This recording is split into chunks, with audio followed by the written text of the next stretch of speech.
सो आज हम स्टार्ट कर रहे हैं ग्रेविटेशन से, ठीक है। पीवाईक्यूज कर रहे हैं। तो आइए, पहला क्वेश्चन है, escape वेलोसिटी दे रखी है आपके लिए, अर्थ के लिए escape वेलोसिटी दे रखी है, और एक planet heavy 9 times mass that of earth and radius. तो फॉर्मूला क्या होता है, ठीक है, या √2gm upon radius of the अर्थ, या इसका एक और वर्जन होता है 2g रेडियस ऑफ अर्थ, ठीक है। दो वर्जन होते हैं इसमें, ठीक है। तो हमें क्या दे रखा है, escape वेलोसिटी अर्थ के लिए ई दे रखी है, ओके, तो v दे रखी है, और हमें एक प्लेनेट जिसका मास है 9 times of earth, gravitational constant तो कांस्टेंट रहेगा ही सही, तो ये हो जाएगा 9m अपॉन रेडियस कितनी है इसकी 16 टाइम्स, दिस इज 16r। सो हम इसको बोल सकते हैं 3/4v। सिंपल सा सवाल है। नेक्स्ट, ये एक अच्छा सवाल है। An object of mass 100 kg falls from point A to point B as shown in the figure, the changes in its weight corrected to nearest integer. तो देखिए कहाँ से कहाँ तक फॉल हो रहा है, ए से बी तक फॉल हो रहा है, और ये जो डिस्टेंस है ये दे रखी है twice of radius of the earth, total जो डिस्टेंस है, और फॉल होके कहाँ तक गिर रहा है, लेट्स से कि पॉइंट बी पे गिर रहा है, और ये जो डिस्टेंस गिर रहा है वो गिर रहा है radius of the earth divided by 2। तो और जी जो है सरफेस पे दे रखा है 10 मीटर पर सेकेंड स्क्वायर का, और इसका मास है 100 kg। मास जो है बॉडी का मास 100 kg है, ठीक है। हमसे क्या पूछा, चेंज इन वेट्स, है ना, हमें चेंज इन वेट्स निकालना है। तो सबसे पहले तो हम यहाँ पर निकालते हैं कि जब ये यहाँ पर था तब उसका जी कितना था। भाई चेंज इन वेट का मतलब क्या हो गया, इस जगह वेट और इस जगह वेट और उसका डिफरेंस, ये तो हुआ ना चेंज इन वेट। तो सबसे पहले तो हम निकालते हैं जी एट ए पॉइंट, वो हो जाएगा g upon 1 plus h upon R E का होल स्क्वायर, और एच इक्वल टू 2 RE है, तो अपन बोल सकते हैं 1 प्लस 2 का whole square which is g/9। क्या सही है, g/9, ठीक है, ओके। ये तो हुआ ए पे, अब बी पे निकाल लेते हैं जी, वो जाएगा g अपॉन 1 प्लस एच, मतलब हो गया RE/2, यानी कि 1/2 का होल स्क्वायर, तो दिस इज 3/2 का whole square, this is 4g/9। क्या ये समझ में आ गया, ठीक है।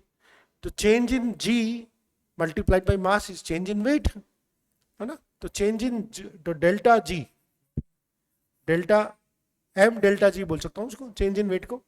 तो एम तो हो गया 100 kg, और चेंज इन वेट तो पहले था इसका 4g/9 minus g/9 which is 100 into 9 है, तो मैं बोल 3g/9 which is g/3, so g/3 into 100, what is the closest answer, so this is g/3, क्या कुछ गलत कर दिया आपने, दोबारा देखते हैं। h अपॉन आर ई, तो 2r 3 का 2 का स्क्वायर, h अपॉन आर ई, तो g/9। आई थिंक इसमें तो कोई गड़बड़ नहीं होनी चाहिए, आई थिंक g/9 में तो कोई गड़बड़ नहीं है, ये ना सॉरी r/2, ये गलती कर दिया मैंने। जब ये यहाँ से r/2 ऊपर से नीचे से कितना हो जाएगा 3r/2, so this is 3/2, so this is 5/2, so this will be 4g/25। Sorry ये गलती कर दी थी हमने, तो मैं दोबारा कर देता हूँ, ठीक है, ये गलती कर दी थी, ठीक है। So yes, m into delta g will be final minus initial, so 4g/25 minus g/9 into 100, ठीक है।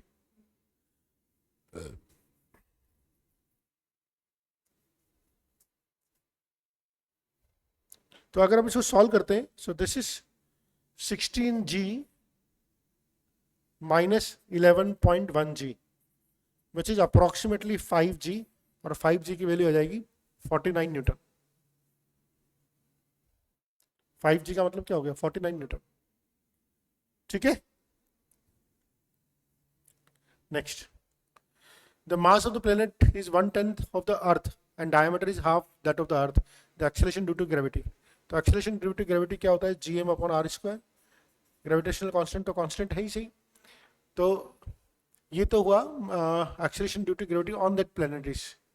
तो GP जो हो जाएगा वो हो जाएगा, G तो ग्रेविटेशनल कांस्टेंट है, मास of the planet is m/10 और its diameter is half that of the अर्थ। इसका डायमीटर क्या है,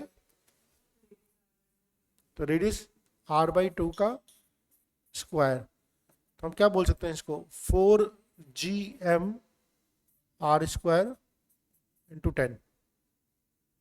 ठीक है,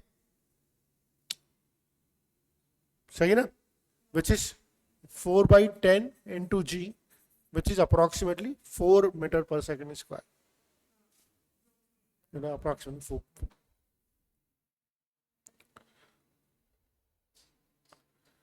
Next, the minimum energy required to launch a satellite of mass m from the surface of Earth of mass m and radius r in a circular orbit at an altitude of 2r from the surface of the Earth. बहुत ही अच्छा सवाल है ये। देखिए, अगर आपको सबसे पहले तो ना कितनी एनर्जी चाहिए होगी तो लॉन्च करना है एक सैटेलाइट को, ठीक है। अब ऑब्वियसली जो इसको कुछ ना कुछ काइनेटिक एनर्जी चाहिए होगी, और इसकी सैटेलाइट की जब ग्राउंड पे होगी तो कोई ना कोई पोटेंशियल एनर्जी होगी which is -GMM upon r. जब सैटेलाइट अर्थ पे होगी तो उसकी जो पोटेंशियल एनर्जी होगी -GMM अपॉन आर होगी, और उसको कोई ना कोई काइनेटिक एनर्जी से ही तो थ्रो करेंगे अपन। कंजर्वेशन ऑफ मैकेनिकल एनर्जी लगा रहा हूँ मैं, कंजर्वेशन ऑफ मैकेनिकल एनर्जी।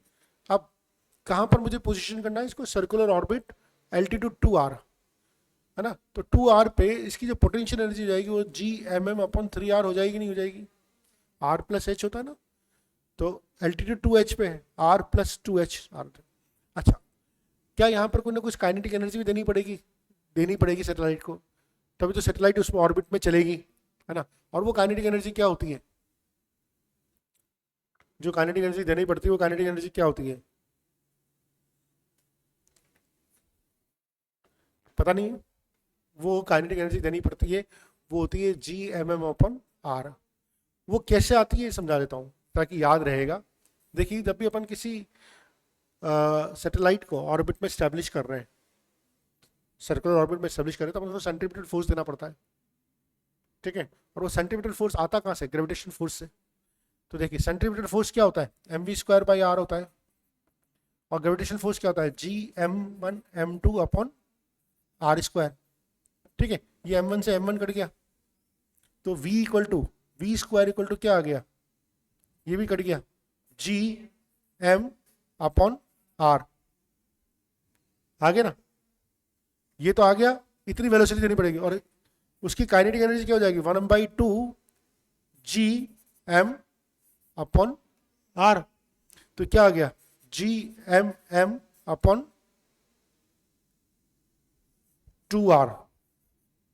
एक सेकेंड, क्या यहां पर 2r आएगा, ठीक है। GMM अपॉन, नहीं, एक सेकेंड, अरे GMv²/r GMM पास, सो 1/2 mv² की मुझे v² = √GM/r और G = GRE²। हाँ ठीक है, मेरे ख्याल से ठीक है, यही होगा, है ना।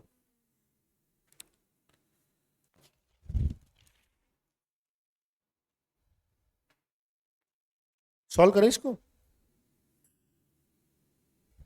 आइए। तो मैं इसको रब कर दूं, इसको रब कर देता हूं। अब मुझे ये निकालना है ना, तो कितनी काइनेटिक एनर्जी देनी पड़ेगी, इसको सॉल्व करना है। सॉल्व कर लेते हैं। तो काइनेटिक एनर्जी इक्वल टू हो जाएगा मेरा GMM upon are plus GMM upon 2r minus GMM upon 3r, ठीक है। एक और चीज़ है, इसमें से GMM अपॉन आर को कॉमन ले लो, अंदर बच जाएगा 1 + 1/2 माइनस 1/3, जिंदगी बहुत आसान हो जाएगी।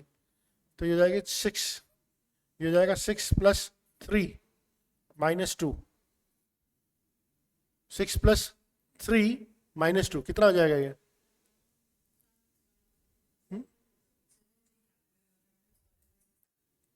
7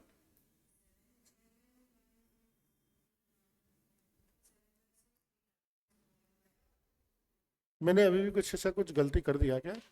6 3 -2 तो दिस इज आंसर तो मैच नहीं कर रहा।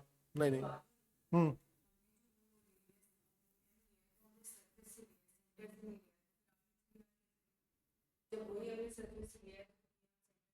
The minimum energy required to launch a mass m from the surface of the earth, radius r in a circular orbit at an altitude 2r from the surface of the earth। ये तो सही है। यहाँ पे potential energy तो इतनी ही होगी।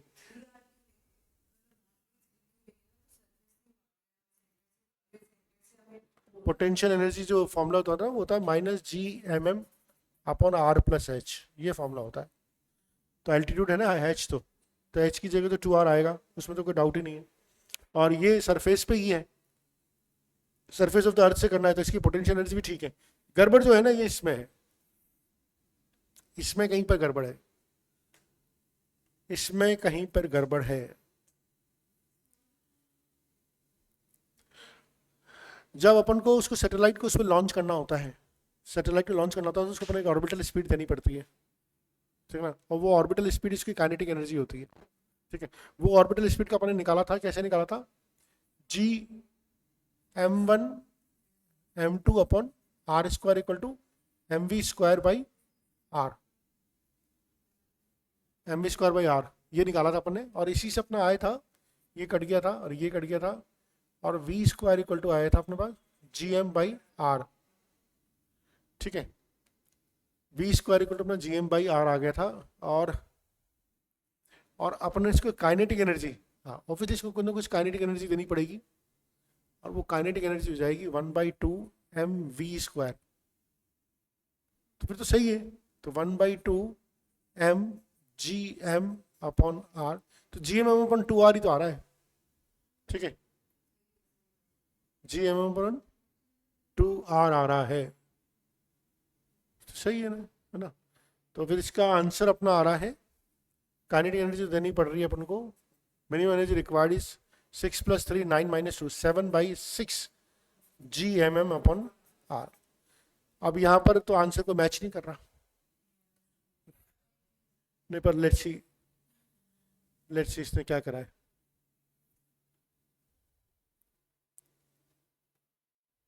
Okay, अपन एक गलती करी है, v² = gm/r आया ना। What is r? r is gm/3r।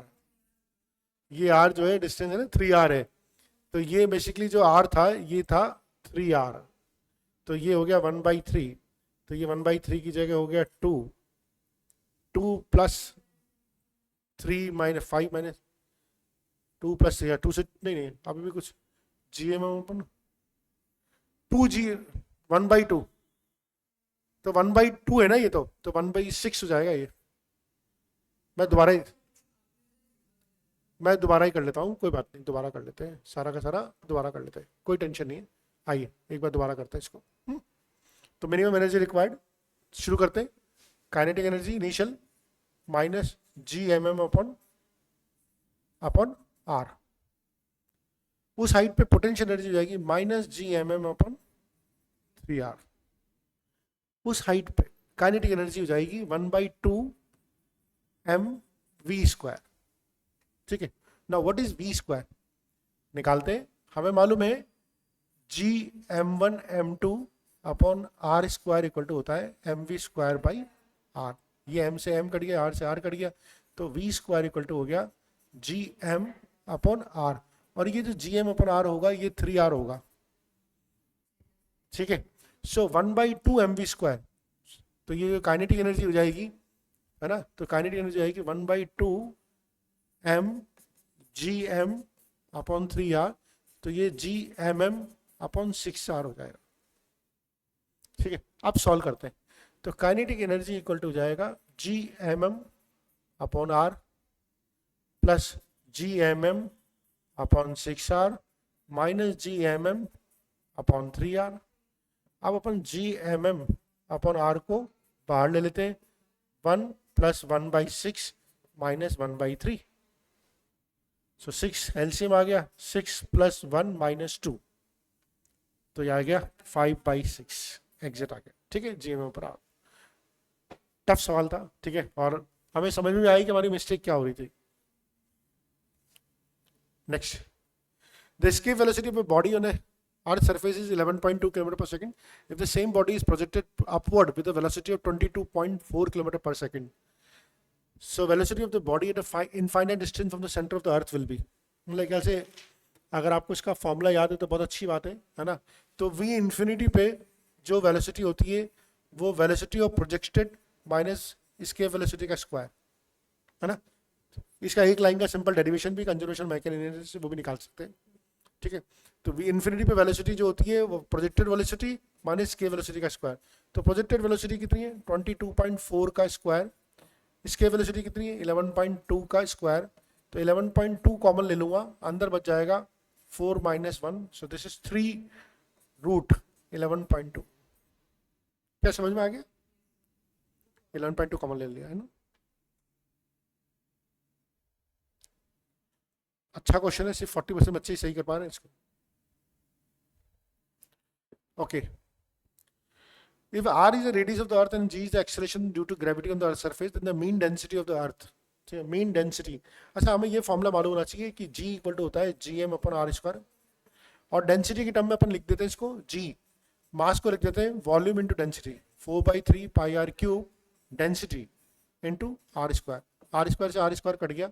हमसे डेंसिटी पूछिए, मीन डेंसिटी है ना, हमसे डेंसिटी पूछिए। डेंसिटी इक्वल टू क्या हो जाएगा? डेंसिटी इक्वल टू हो जाएगा, देखिए 3g, हमसे मीन डेंसिटी ऑफ द अर्थ पूछिए। ठीक है, 3g/4πrg। ठीक है, तो बहुत इजी सवाल था ये तो। Two bodies of mass m and 9m are placed at a distance r. The gravitational potential on the line joining the bodies when the gravitational field equals to 0. तो पहले तो मैं वो निकालना पड़ेगा ग्रेविटेशनल फील्ड 0 कहाँ पर होता है, और एक बार ग्रेविटेशनल फील्ड इक्वल टू 0 निकाल लेंगे फिर तो बहुत आसान सवाल है। ठीक है, आइए कैसे करते हैं। ये एक बॉडी है, ये दूसरी बॉडी है, इसका मास है m, इसका मास है 9m। ठीक है, ये लाइन ज्वाइनिंग है, इनके बीच की डिस्टेंस है r की डिस्टेंस है। मान लीजिए इस पॉइंट पे ये हो गया r - x। अब क्या मैं इस पॉइंट पे ग्रेविटेशनल पोटेंशियल निकालना है। ठीक है, लेकिन ये पॉइंट वो होना चाहिए जहां पर ग्रेविटेशनल फील्ड 0, ग्रेविटेशनल फील्ड 0। अब इस पॉइंट पे जो ग्रेविटेशनल फील्ड होगा इसकी वजह से इस तरफ होगा, इसकी वजह से इस तरफ होगा। तो इसकी वजह से फील्ड, ग्रेविटेशनल फील्ड होगा gm/x² होगा। इसकी वजह से फील्ड होगा वो होगा g × 9m/r - x का होल स्क्वायर। ठीक है, तो ये gm से ये gm कट गया, सो 1/x = 3/r - x, या यहाँ से बोल सकता हूँ r - x = 3x, या यहाँ से बोल सकता हूँ x = r/4।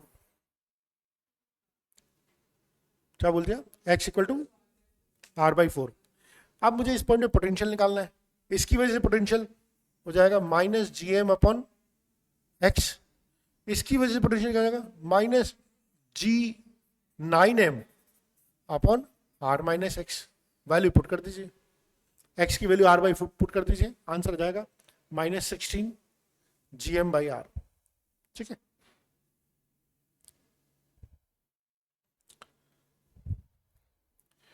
Okay next. A satellite is orbiting just above the surface of the earth with time period t. If d is the density of the earth and g is the gravitational constant of gravitation, the quantity represents। कोई दिक्कत नहीं, हमें तो मालूम है अगर satellite और चारों तरफ चक्कर लगा रही है तो एक ही चीज होगी gm1m2/r² = mv²/r। अभी भी पढ़ा था अपने, centripetal force will be given by the gravitational force.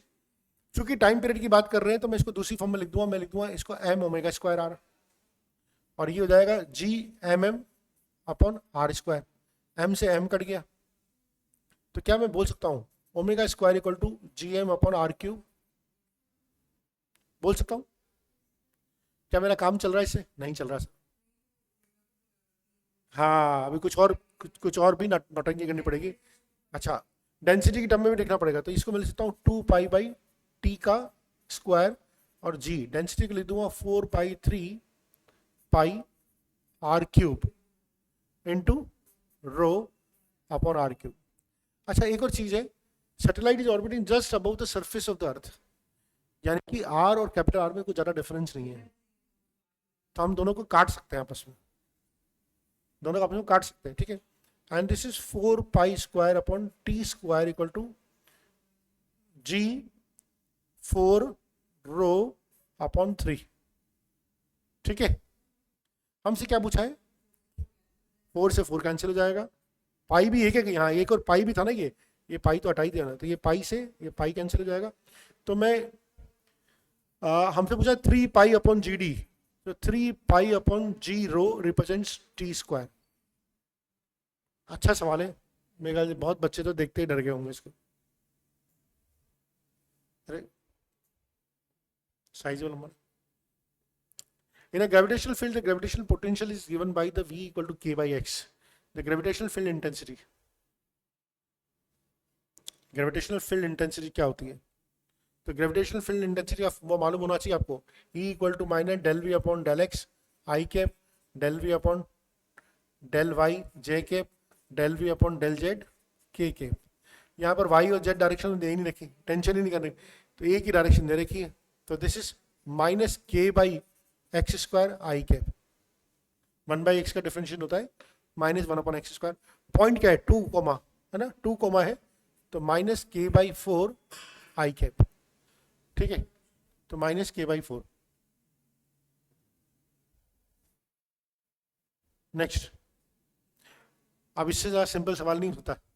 Body of mass 60 gram experience है ग्रेविटेशनल फोर्स 3 न्यूटन का। मैग्नेटो इंटेंसिटी पूछी, इंटेंसिटी इक्वल टू होता है force upon mass, simple. Force कितना है 3 न्यूटन, मास कितना है 60 ग्राम, यानी 60 इंटू 10 की power minus 3, so this is 3000 upon 60, 50। क्या इससे सिंपल सवाल आपके मॉड्यूल में भी नहीं होगा, तो इतना सिंपल सवाल तो। The escape velocity from the Earth's surface is v. The escape velocity from the surface of the another planet having a radius 4 times that of Earth and in the same mass density. तो याद रखना g equal to होता है gm upon are square, एक तो ये value होती है और एक होती है g को, इसको लिख देते हैं 4/3 pi R cube into rho upon are square.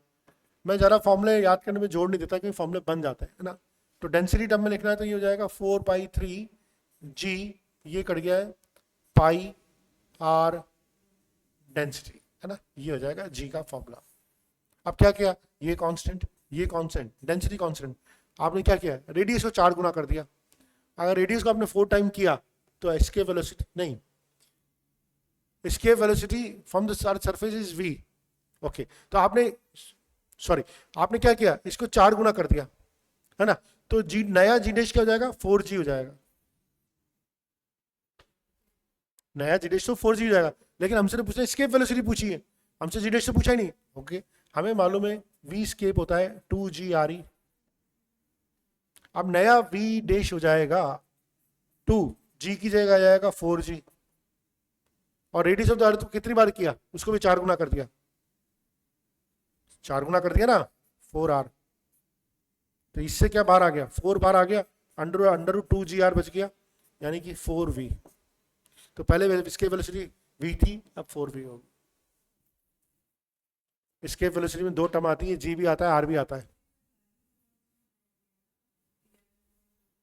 अरे वो तो एक केस है, इन्होंने तो हाइपोथेटिकल केस बना दिया, कोई और प्लेनेट है जिसकी रेडियस 4 गुना है, उसके केस में क्या होगा। ये तो हाइपोथेटिकल केस है ना, वो तो अर्थ के केस में है। उन्होंने बोल दिया कोई और प्लेनेट है जिसकी रेडियस 4 टाइम ऑफ अर्थ है, तो उसकी इसके वेलोसिटी चेंज हो जाएगी यार, ऐसा तो नहीं होता है। हाइपोथेटिकल केस बनते हैं तो ए पार्टिकल मास के, चलो a particle of mass m is projected with a velocity so and so from the surface of the earth, the maximum height above the surface reached by the particle। देखिए यहां पर ये अर्थ की सरफेस है, ये m मास का particle है, ठीक है, इसको प्रोजेक्ट किया, लेट्स यहां पर चला गया, यहां तक चला गया, वो कोई हाइट पे है ना, यहां पर कोई हाइट पे चला गया, तो जहां पर गया वहां पर जाके इसकी कुछ पोटेंशियल कंजर्वेशन मैकेनिकल एनर्जी आप पहले यहां पर लगा दीजिए a पॉइंट पे, फिर कंजर्वेशन मैकेनिकल एनर्जी आप b पॉइंट लगा दीजिए, मैक्सिमम हाइट तक पहुंचाना है, मैक्सिमम हाइट पे तो वेलोसिटी तो जीरो होगी, यानी काइनेटिक एनर्जी तो जीरो होगी इसकी। तो यहाँ पर देखिए सबसे पहले क्या हो जाएगा 1/2 mv², क्योंकि आप इसको कोई काइनेटिक एनर्जी दोगे। फिर देंगे minus Gmm upon radius of the earth, ठीक है, ये दे रखी है, हाँ ठीक है, equal to minus Gmm upon r plus h plus 0, kinetic energy तो 0, ठीक है। अच्छा v की वैल्यू दे रखी है kve, दे रखी नहीं दे रखी, यहाँ पुट करेंगे तो 1/2, ये m उड़ा दो यार, दिमाग मत लगाओ उसमें ज़्यादा, 1/2 k² v², क्या ये सही है, minus Gm upon radius of the earth, ये भी सही है, equal to minus Gm r plus h, ये भी ठीक है। यहाँ तक हमसे क्या पूछा, मैक्सिमम हाइट निकालनी है, ठीक है, तो हम इसको इधर ले लेते, तो 1/2 k² v² Gm upon, Gm को मैंने बाहर ले लिया तो हो गया 1/r minus 1/r plus H, इसको सिंप्लीफाई कर दिया तो Gm h upon r into r plus H, यहाँ तक ठीक है क्या।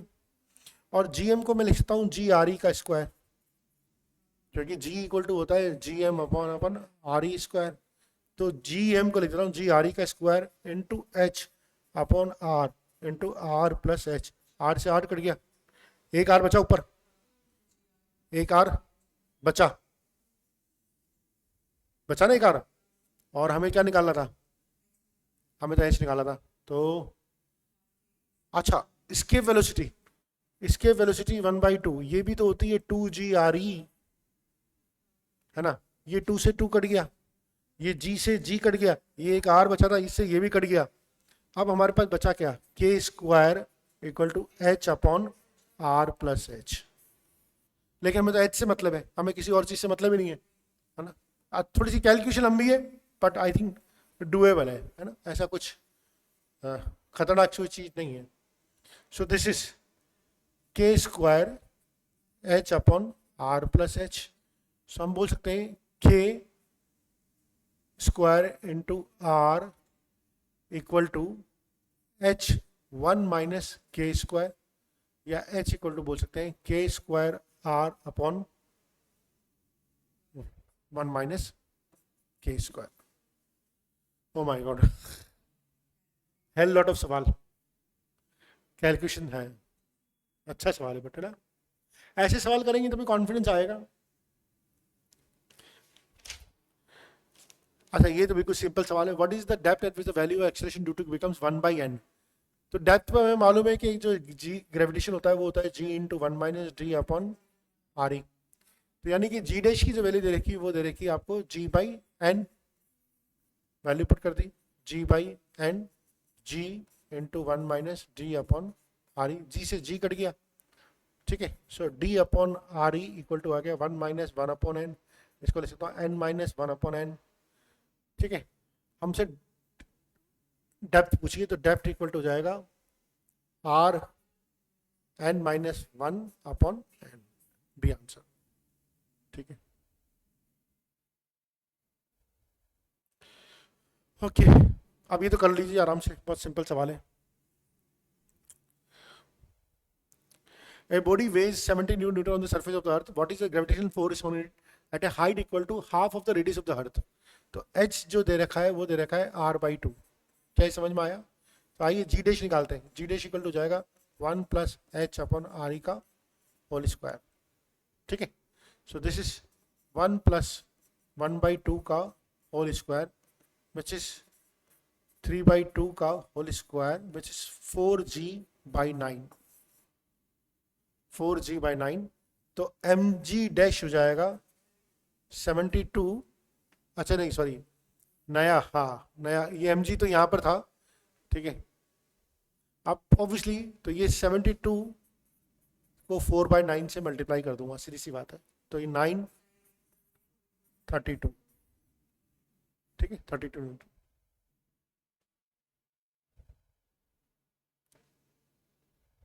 Next, the time period of the geosynchronous satellite is 24 hours at a height 6 radius of the earth, ठीक है। अब आपसे पूछा है from surface of the earth the time period of another satellite whose height is 2.5 hour from the surfaces. तो आपको मालूम है एक फॉर्मूला होता है कैप्लर का third law, T square is proportional to r cube, है ना। देखिए पहले केस में आर क्या था, आर वन क्या था 6 रेडियस ऑफ द अर्थ यानी कि 7 आर ई। दूसरे केस में कितना था 2.5 यानी कि 3.5 रेडियस ऑफ द अर्थ। क्या ये चीज समझ में आ गई? आप तो टाइम पीरियड निकाल लेंगे आप। तो T2 का स्क्वायर अपॉन T1 का स्क्वायर इक्वल टू R2 का क्यूब अपॉन R1 का क्यूब। ठीक है, तो दिस इज 7/2 का क्यूब अपॉन 7 का क्यूब। तो दिस इज T2 का स्क्वायर इक्वल टू हो जाएगा 24 इंटू 24। T1 तो दे रखा 24 और 1/8। ठीक है, आगे समझे कैलकुलेशन है इसमें। अब T2 इक्वल टू क्या हो जाएगा, ऊपर का स्क्वायर रूट तो 24, नीचे का स्क्वायर रूट 2√2 और 24/2√2 हो जाता है 6√2। 24/2√2 6√2। सब कुछ रैशनलाइजेशन है यहाँ पर। Next, assuming that the gravitational potential energy of an object at infinity is zero, the change in potential energy of an object of a mass m when taken to height h from the surface of the earth। बहुत आसान सवाल है, ठीक है। Change, तो initial जो potential energy है वो तो होगी यू आई, वो तो होगी -G/m/r। फाइनल पोटेंशियल एनर्जी कहाँ पे लेके गया मैं, किसी हाइट h पे लेके गया, -G/m/r+h। So delta U change in final minus initial वो हो जाएगा G/m/1 -r-1/r+h। और इसको सॉल्व करेंगे आप तो G/m/h r/r+h। बिल्कुल सिंपल सवाल, आधे ही बच्चे सही कर पाए इसको। इसलिए मैं कह रहा हूँ डेरिवेशन बहुत इंपॉर्टेंट है। अगर किसी ने लाइन लिखी होती ना, वो एक्सप्रेशन लिखा होता तो सवाल को करने में दिक्कत नहीं आती। A body weighs 200 Newton on the surface of the earth. How much will it weigh halfway down to the center of the earth? तो आधे पे तो G आधा हो जाएगा, आधे पे G आधा हो जाएगा तो वेट भी आधा हो जाएगा ना। करने की क्या जरूरत है इसमें, तो आधे पे G आधा हो जाएगा। क्यों हो जाएगा, because G dash equal to होता है G इंटू 1 - D/RE। अगर ये आधा हो जाएगा तो हाफ हो जाएगा। ठीक है, next, the work done to raise a mass m from the surface of the earth to the height h which is equal to radius of the earth। तो कहाँ से कहाँ तक उठा रहा हूँ मैं, यहाँ से उठा रहा हूँ, ये अर्थ से m मास को उठा के यहाँ लेके जा रहा हूँ इसको, और ये हाइट है रेडियस ऑफ द अर्थ के बराबर। तो वही करना है, initial potential energy final potential energy, और दोनों पोटेंशियल एनर्जी का डिफरेंस होता है वही वर्क डन होता है। तो इनिशियल पोटेंशियल एनर्जी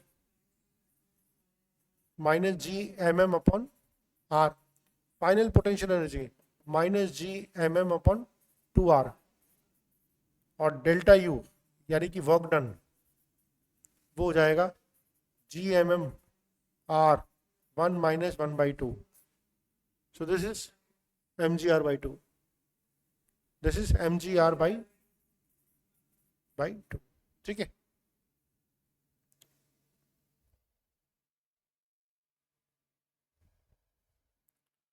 ये भी बहुत अच्छा सवाल है। The kinetic energy of planet in optical orbit about the sun at position ABC। तो देखिए क्या हो रहा है, ये एक इलेप्टिकल ऑर्बिट है, ओके, ये इसकी मेजर एक्सिस और सन यहाँ पर रखा हुआ है हमारे पास। ये पॉइंट है A पॉइंट, ये पॉइंट है B पॉइंट, और ये पॉइंट है C पॉइंट।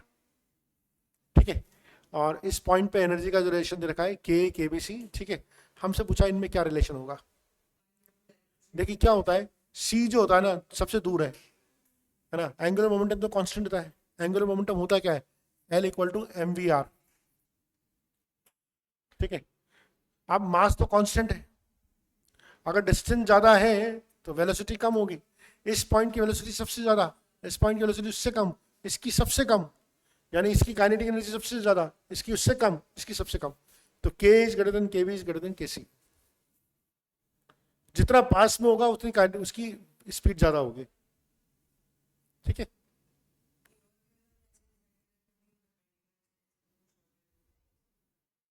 नहीं, वो पेरीफिनियल होता है ना, पेरीफिनियल, और वो, ओहो, ये जो पॉइंट आप होता है ना सन पे यहाँ रखा होता है, तो this is the farthest point और this is the closest point, ellipse की वो प्रॉपर्टी होती है।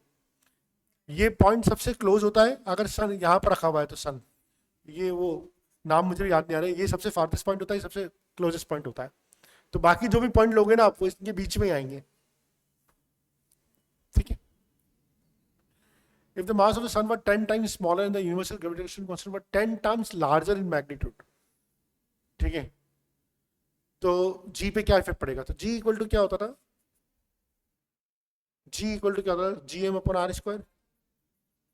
अब ग्रेविटेशनल कॉन्स्टेंट कितना हो गया? Mass of the sun were 10 times smaller, यानी कि m/10, और ग्रेविटेशनल कांस्टेंट 10 टाइम्स लार्जर, यानी कि 10g अपॉन आर स्क्वायर। तो 10 से 10 कट गया, तो gm/r स्क्वायर, यानी g on the earth will not change, which is not correct. हाँ, पर ये तो देखिए,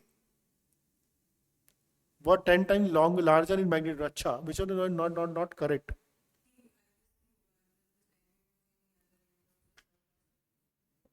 Raindrops,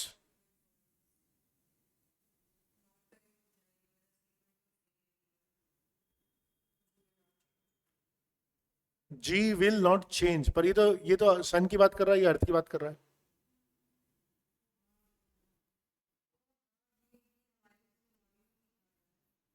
ये तो सन की बात कर रहा है और ये अर्थ की बात कर रहा है, सो इसका तो कोई रिलेशन ही नहीं है, ये तो है ना। और the time period of simple pendant on the earth would decrease, ये तो हम कुछ कह नहीं सकते, ये अर्थ के बारे में कैसे टाइम पीरियड के बारे में कुछ कह सकते हैं हम?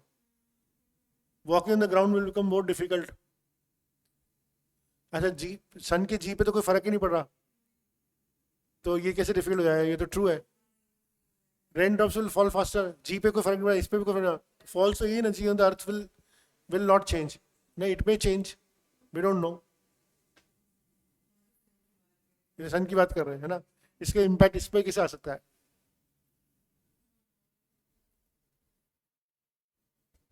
Raindrops will fall faster, walking the ground will become more difficult. Time period of a simple pendulum on the earth would decrease. अच्छा, हाँ ओके, यार इंपॉर्टेंट चीज क्या है?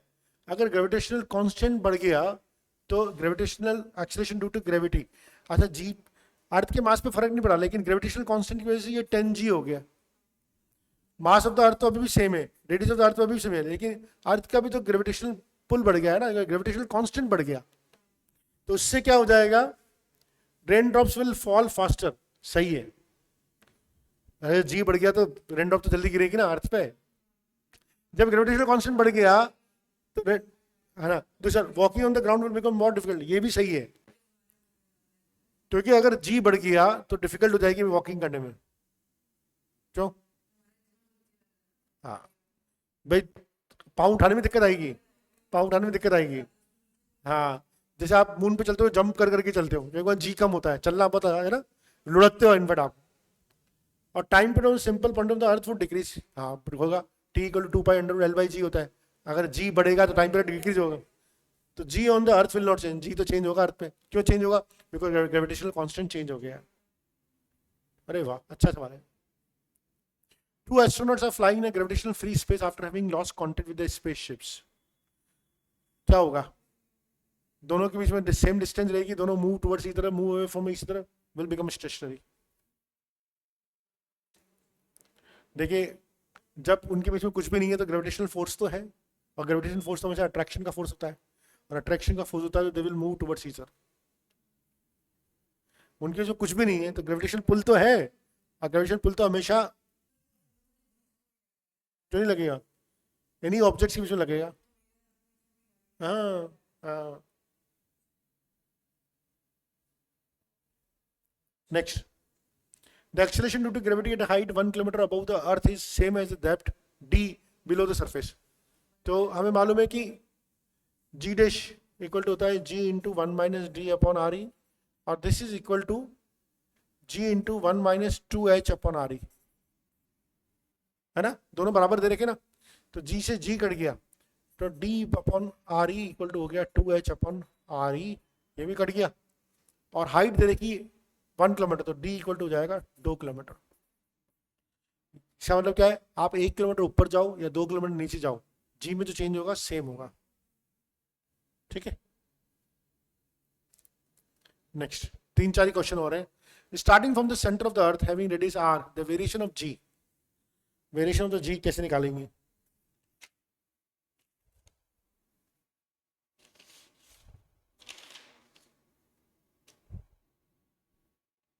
देखिए, जी इन जो होता है ना, वो होता है G M R upon are cube intensity. ठीक है, और जी आउट जो होता है वो होता है G M upon are square. तो आप देख सकते हैं जब अंदर है ना तो डायरेक्टली प्रोपोर्शनल है, यानी कि g in is directly proportional to R और g out is inversely proportional to R square. तो एक तरफ आपको स्ट्रेट लाइन गिरेगा, एक तरफ आपको वो गिरेगा, हाइपरबोला, है ना। तो ये तो पॉसिबल नहीं है, ये स्ट्रेट लाइन है, ये हाइपरबोला, ये पॉसिबल है। ये इधर भी स्ट्रेट लाइन, इधर भी स्ट्रेट लाइन है, ये भी पॉसिबल नहीं है, ये तो कांस्टेंट है। So this is the only thing which is possible. Basic mathematics, graph, okay, करें इसको ट्राई।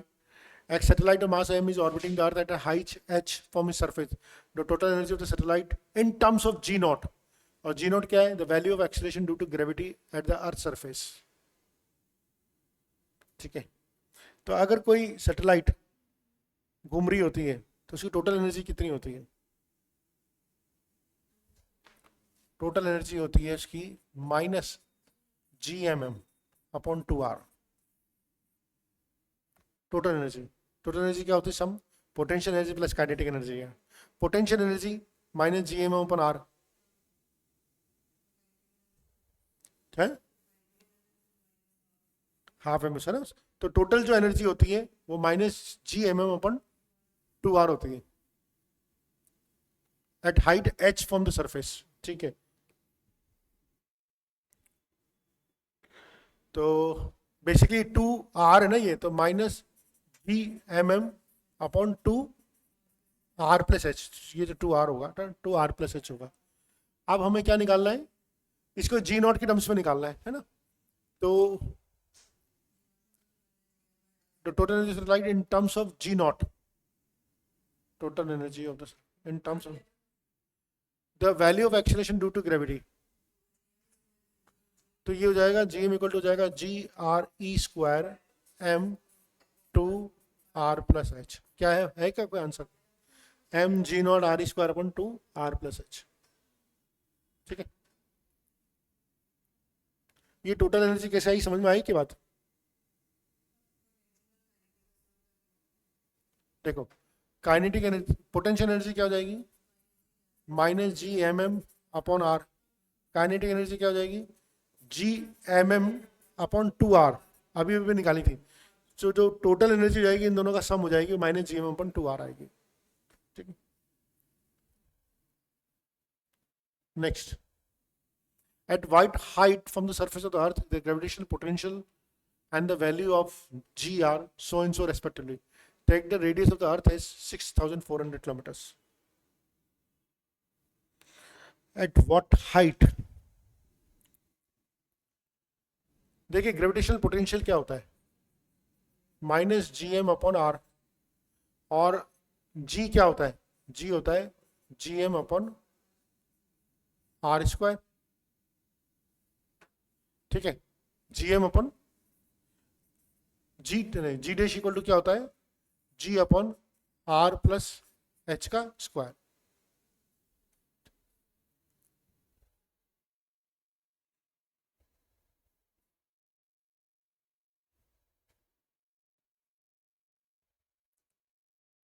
क्या क्लियर है ये? The gravitational potential minus gm upon r and the value of g are 6 metre पर सेकेंड। ठीक है,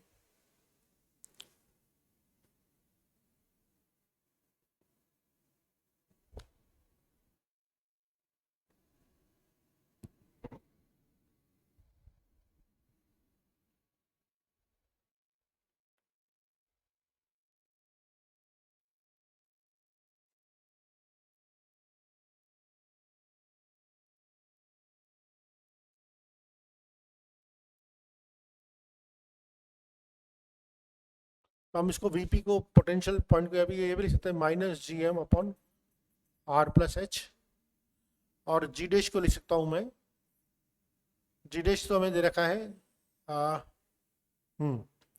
जी dash equal to लिख सकता हूँ जी अपॉन आर प्लस एच का होल स्क्वायर। ठीक है, डिवाइड करके देख लेते हैं इसको।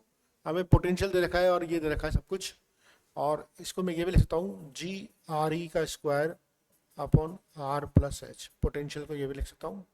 और मेरा ये तो हो ही गया G dash equal to G upon are plus H का स्क्वायर। तो डिवाइड कर दीजिए आप इसको, तो V potential upon G dash equal to हो जाएगा, okay, V potential upon this हो जाएगा, तो ये हो जाएगा जी आर ई का square upon are plus H, G R plus H का होल स्क्वायर। जी से जी कट गया, ठीक है, आर प्लस एच से ये पूरा कट गया, तो V P upon G dash equal to हो जाएगा आर ई का square upon are plus H. ठीक है, अब वी पी कितना है हमारा 5.4 इंटू 10 की पावर 7, जी अपना जी डैश है 6, आर ई का स्क्वायर हो जाएगा 6400 किलोमीटर, तो जिसको मैं लिखता हूँ 6.4 इंटू 10 की पावर 5 का होल स्क्वायर, 6.4 नहीं 10 की पावर 6 का whole square open R plus H, और यहाँ से अपन एच निकालना होगा, कैलकुलेशन है, ठीक है, अच्छी खासी कैलकुलेशन है, उसे निकल जाएगा बट, और इसकी एच की वैल्यू आ जाएगी 2600 kilometre.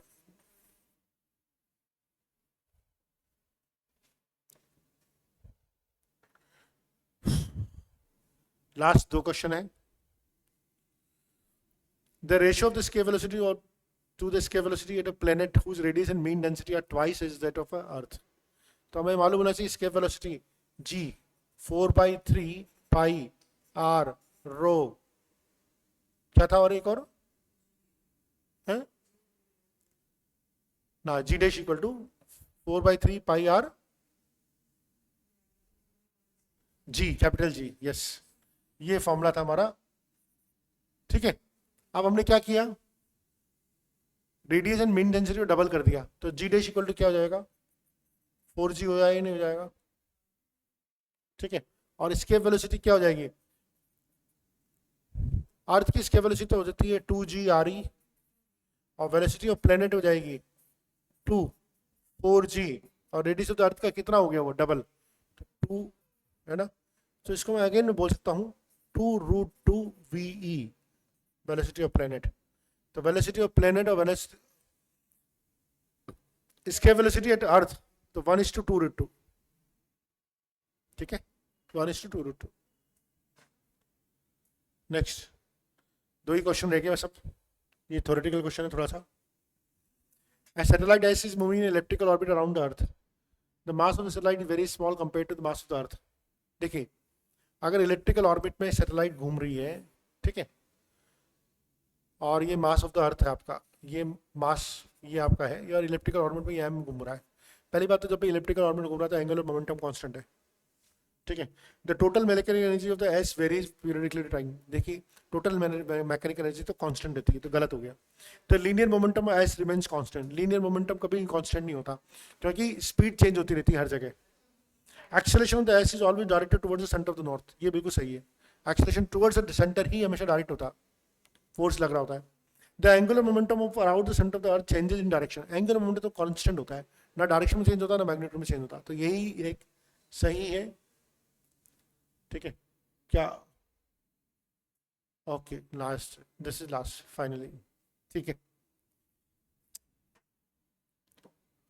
A remote sensing satellite of Earth revolves in a circular orbit at a height so and so above the surface of the Earth. If Earth's radius is this, then the orbital speed of the satellite. Orbital speed of satellite का formula अपन ने पढ़ लिया था, क्या होता था, अभी भी अपन ने निकाला था, V = √GM/R। अच्छा, यहाँ पर R क्या होगा, radius of the earth plus height, height कितनी है 0.25 इंटू 10 की पावर 6, तो इसमें ये रेडियस ऑफ द अर्थ जोड़ लेना है ना, और जी भी दे रखा है, तो ये जीएम नहीं दे रखा, तो अपन इसको ऐसे भी लिख सकते हैं 2g re का स्क्वायर अपॉन r। तो याद रखना रेडियस ऑफ द अर्थ क्या रखेंगे आप 6400, कितनी दे रखी है आप तो radius of the earth 6.38 into 10 की पावर 6, 6.38 इंटू 10 की पावर 6, तो r हो जाएगा 6.63 इंटू 10 की पावर 6। क्या समझ में आया? इन दोनों को जोड़ दिया मैंने और कुछ नहीं किया, ठीक है। तो ये रेडियस ऑफ द अर्थ हो गया, ये r हो गया, ये वैल्यू पुट कर दीजिए और आंसर आ जाएगा। Orbital speed of the satellite is, तो ये g तो मालूम ही अपन को 9.8 दे रखा है, ये रेडियस ऑफ द अर्थ पता है, ये r पता है, ये पुट कर दीजिए, ऑर्बिटल स्पीड आ जाएगी हमारे पास 7.76 किलोमीटर पर सेकेंड, ठीक है। So this is all. अच्छा सवाल था, ग्रेविटेशन थोड़ा टफ टॉपिक है, क्वेश्चन बहुत ज़्यादा है, फिर भी 2-3 सवाल ऐसे मिल सकते हैं जो सिंपल फॉर्मूले के होंगे इसके वेलोसिटी के ऊपर। Okay, thank you.